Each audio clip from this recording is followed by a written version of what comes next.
Magandang araw po sa inyong lahat ha. At syempre, another day, another Spokes Hour. Still broadcasting live from the Netherlands. O nga pala po, may fake news na kumakalat dyan na di umano, nabasura daw yung aking asylum.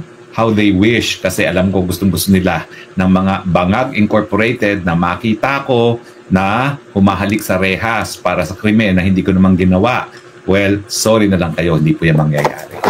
At kahit ano pong mangyari, papatunayan ko po. Kahit anong kasong isasampa sa Pilipinas, yan po ay panunupil ng karapatan ko, lalong-lalo ng karapatan ng malayang pananalita. Alam nyo ba ho, talagang atat na atat sila, makasuhan ako. Dapat non-bailable para mapatay nila itong Facebook at saka YouTube natin. Parang ginawa doon kay Pastor Kibuloy na kapag nagkaroon ng kaso na non-bailable, unang-una silang tatakbo sa Facebook. Hindi po yan mangyayari. Kasi ngayon pa lang po, pinagbigay alam ko na sa Facebook na ako ay asylum seeker dito sa Netherlands. At ang dahilan na ako nga ay asylum seeker ay dahil doon sa tinatawag na unjust prosecution. Hindi lang po dahil sa contempt order ng Congress, hindi lang po dahil doon sa incitement to sedition, pati na po yung kaso na kabinbin sa DOJ ngayon na non-bailable po ha. Qualified human trafficking. At alam nyo pa yung kasong yan ha. Afterthought lang ako. Hindi ako kasama dun sa unang kinasuhan. Nagsampa lang sila ng supplemental complete affidavit na dinadawit ako kuno. No? Pero wala pong kaebidensya yan. Dahil para ako'y madawit sa isang non-bailable case na unjust na syndicated trafficking, dapat mapruebahan yung tatlong elemento ng trafficking na ako'y may recruit, na ang pamamagitan ng aking pag-recruit ay paggamit ng dahas at ang aking intensyon ay para pagsamantalahan yung gawain ng taong yan. No? O kundi naman kayo conspiracy, pero sa ating batas, ang conspiracy po dapat mapatunayan kasama ng elemento ng krimen. Hindi po pwedeng sabi-sabi, hindi po pwedeng invento, hindi po pwedeng speculation. So naniniwala po ako na yung pag-cite sa akin ng contempt ng Kongreso, 2 beses po yan, kasama na pang aking misis, yan po ebidensya ng political persecution, at yung 2 ko pang kaso na incitement to sedition, ay nako, lahat po yan ay kabahagi ng political persecution. Pero dahil alam ko naman po, alam ng DOJ kung ano ibig sabihin ng being asylum seeker, na hindi ako magagalaw dito hanggang hindi matapos yung aking aplikasyon, kung ako po'y kakasuhan ng kung ano-ano, yan po ay para mapatahimik tayo. Dahil gagamitin dahilan yan sa Facebook para ipatanggal ito ating Facebook na ito na meron na pong 2.1 million followers, at yung last record po natin ay halos 270 million views. Pero hindi po mangyayari yan.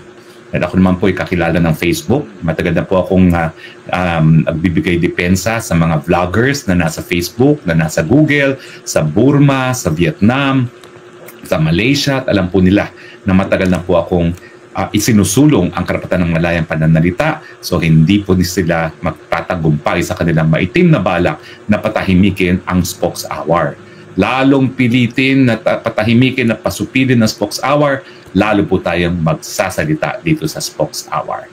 Di lang po sa Facebook, hindi, pati na rin po sa YouTube. Pangako ko po yan, ipaglalaban natin ang karapatan ng malayang pananalita at malayang pag-iisip, dahil yan pong gusto mangyari ng Marcos regime, matahimik ang lahat ng mga kritiko, gaya ng ginawa ng kanyang ama na pinatahimik, pinakulong ang mga kritiko. Hindi na po sa ating mangyari yan kasi nga po asylum seeker na tayo, at pangangalagaan po natin itong ating boses sa internet na binigay na po ng ating may kapal para po magkaroon tayo ng malayang merkado ng ideya. Pag-usapan naman po natin ngayon, Oplan Horus. Ano ba yung Oplan Horus na yan? Well, una-una, for the benefit of Facebook and the fact-checkers, this did not originate from Harry Roque. It originated from a newspaper report exclusively carried by the Manila Times as its headline today. Can we flash the headline? Leaked paper lays out Paul attack plan. Ano pong sinasabi ng Manila Times? May plano pala ang administrasyon na talagang gamitin ng pondo ng gobyerno para mananaig ang mga kandidato ng alyansa sa darating na panahon. So according to Manila Times, which is one of the oldest newspapers not just in the Philippines but in the whole of Asia, government has an Oplan Horus whereby they will use government resources to make sure that their candidates for senators win in this midterm election. Bakit po nila gustong manalo mga kandidato nila sa parating na mid-year election? Dahil gusto nilang tanggalin na naman ang isang tinik sa kanilang Marcos Forever na plano, nais nilang tanggalin sa pwesto ang Vice President Sara Duterte sa parating na impeachment trial sa Senado. At kabahagi ng sinabi ng Manila Times ay hindi rin kaiba doon sa ginawa ni Noynoy Aquino para mapatanggal ang dating Chief Justice Corona, na gagamitin na naman ang pondo ng bayan para po mabili ang mga boto ng mga senador.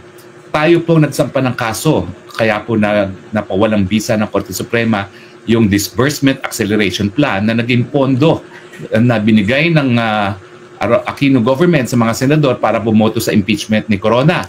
Ano naman daw po ang gagawin nila para makakuha ng boto para sa impeachment ni Inday Sara Duterte? Abay, ang gagawin daw po nila ay meron silang for later release. Ano ba ho yung for later release? Yan po ay mga budget para sa proyekto na kinakailangan aproban mismo ng presidente ang disbursement. So kapag ang isang senador ay hindi bumoto para sa impeachment, yung pinapangakong mga proyekto na bilyon-bilyon, hindi po mai-release ang pondo. At alam naman po natin ngayon, ang patakaran ngayon sa mga infrastructure project, halos 50% na po ang napupunta sa bulsa ng mga kongresista at senator.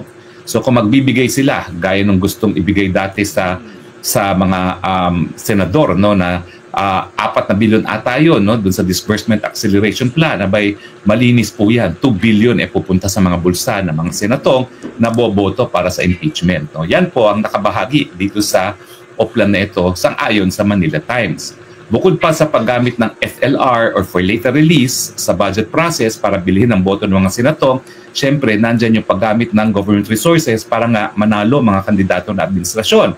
Hindi lang po sa Senado, kundi na rin sa Kamara. Kaya nga po, bilyon pisong ayuda ngayon ang linabas.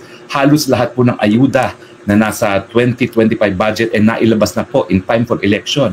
Yan po yung AKAP, yan po yung TUPAD, yan po yung medical assistance program, no? Lahat po yan ay binuhos na sa mga kandidato ng administrasyon para masigurado ang kanilang panalo sa darating na eleksyon, no? Both sa Congress at sa Senado. Pero bagamat ginagamit po nila ang pera ng taong bayan, ano pa kung lumalabas sa mga surveys? Ang lumalabas po sa survey ay patuloy po ang pang-arangkada ng mga kandidato ng PDP laban sa darating na eleksyon. So parang wa-effect ang ginawa nilang pamumudmod ng pera at nangangalampag pa rin ang hanay ng PDP sa darating na eleksyon. Well, nag-move po ako kasi masyadong maaraw na, no? Sa ating hindi maganda naman tignan sa camera. Ngayon po parang mas maganda na yan. Yan, ganyan ang ating gagawin. So, mukha pong hindi gumagana ang Oplan Horus dahil na matindi po ang pagkagalit ng tao nung sila po ay kinidnap ang dating Presidente Duterte at pinadala sa Hague para litisin. Ang nangyari pa dyan, yan ang naging pinakamalakas na campaign tool ng PDP laban para masigurado ngayon ang PDP 10, ang Duterte 10. Ang problema na lang talaga, sino yung dalawang nananatili? Yung dalawa na inendurso ni BP Sara, si Amy Marcos at si Camille Villar, o yung dalawa na di umano ay sinusuportahan ni Tatay Digong, no? Si Gringo Onasan at saka si Colonel Quirubin, Ariel Quirubin. Tingnan po natin kung sino mananaig, no? Pero malinaw naman po dyan na dun sa dalawang natitira, whether be it Camille Villar, Amy Marcos, Quirubin, or si Onasan, yan naman po ay mga proven na susuporta kay Tatay Digong, no? So, I think it's really a numbers game. Kinakailangan merong 8 na sasalungat sa impeachment ni Inday Sara Duterte dahil yan po ang nakasaad sa ating saligang batas. Kinakailangan 2/3 votes, no? 24 po yan. So kinakailangan 8 ang hihindi sa impeachment para mapigilan po ang proseso ng pagtanggal kay BP Sara. Pero malinaw po doon sa Oplan Horus, ayon sa Manila Times, no? Abay patuloy pa rin ang demolition job laban doon sa mga nangangalampag na PDP laban candidates for senator, si Senator Bongo at si Senator Bato. At nabanggit po dun sa report na hindi lang dapat si Tatay Digong ang ipadala sa ICC, pati daw po itong si Senator Bongo at saka si Senator De La Rosa. Walang mabibigyang konfirmasyon ko lang po, talagang binigyan ng letter invitation para humarap sa isang video conferencing with the prosecutors itong si General Bato. Hindi ko po alam kung nakatanggap ng ganyang imbitasyon si Senator Bongo.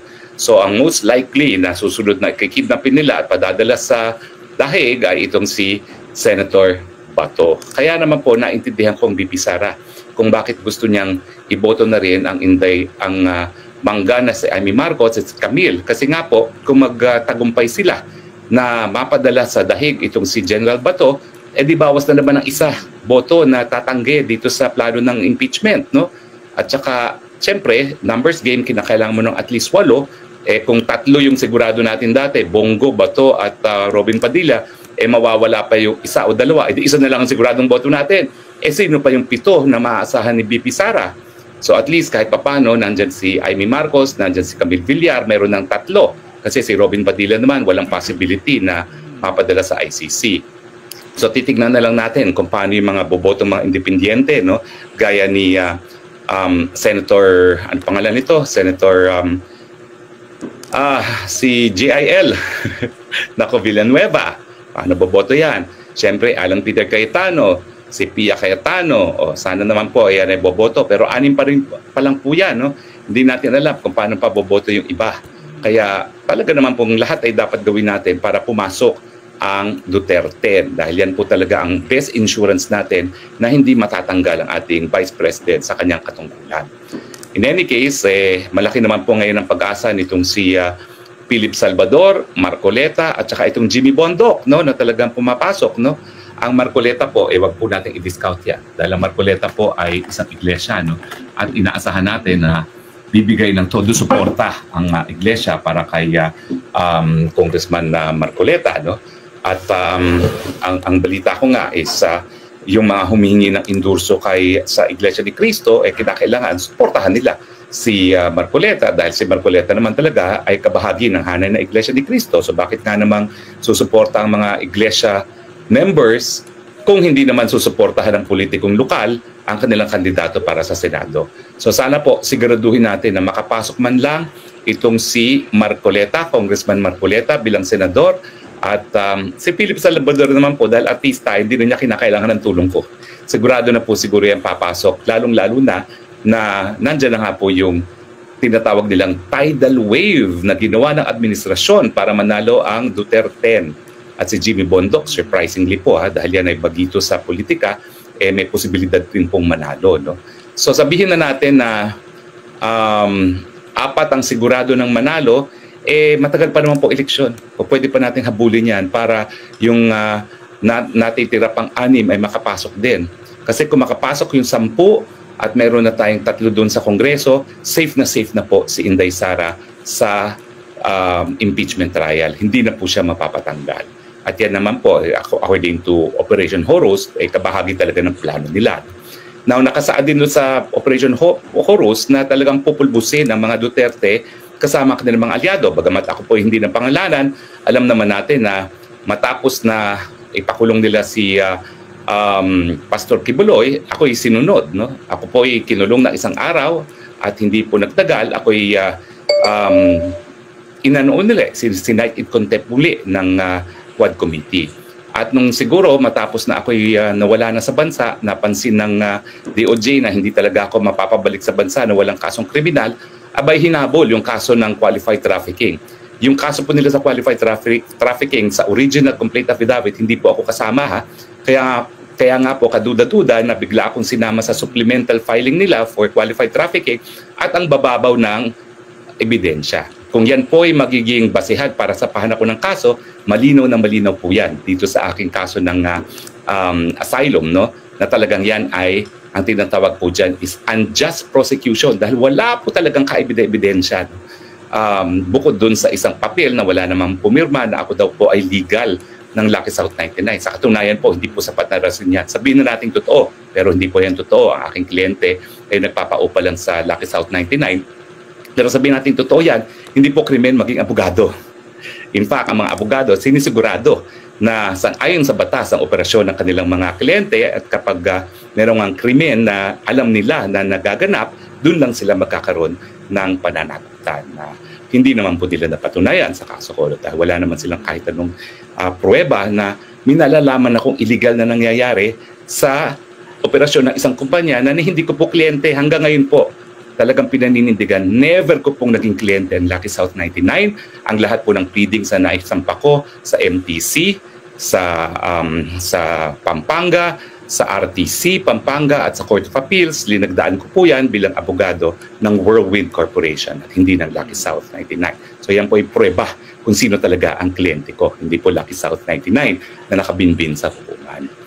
In any case, nailabas ko lang po yan kasi according to Oplan na Horus, kung hindi sila mananalo na fair and square, talagang sinisiraan nila na puntodo ang mga kandidato ng administrasyon, ang mga administrasyon at ang kanilang aliado. Kasi ang BP Sara naman, hindi naman kandidato pa ngayon para sa kahit anong posisyon. No? Pero inuunahan na nila yung 2028 elections.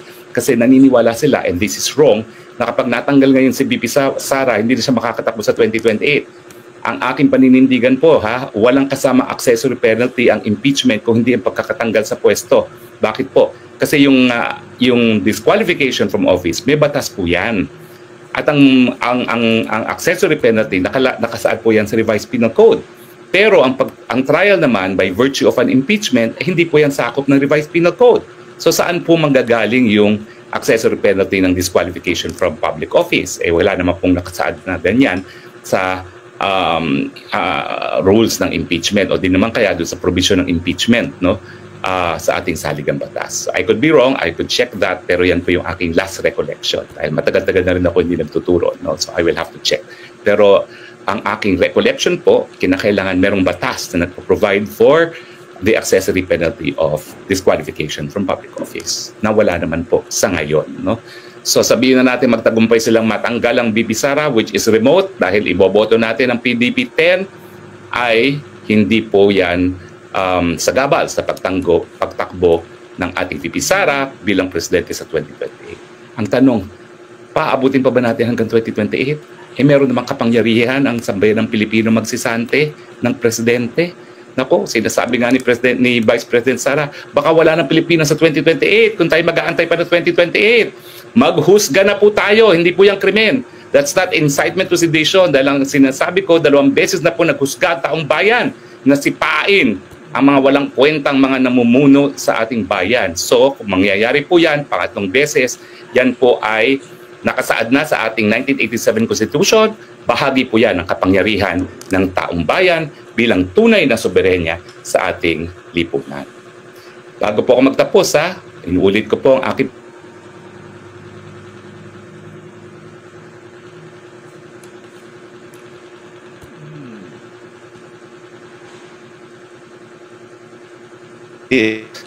bakit taga-by party list? Dahil kinakailangan po nating palawakin ang hanay ng oposisyon sa Kongreso.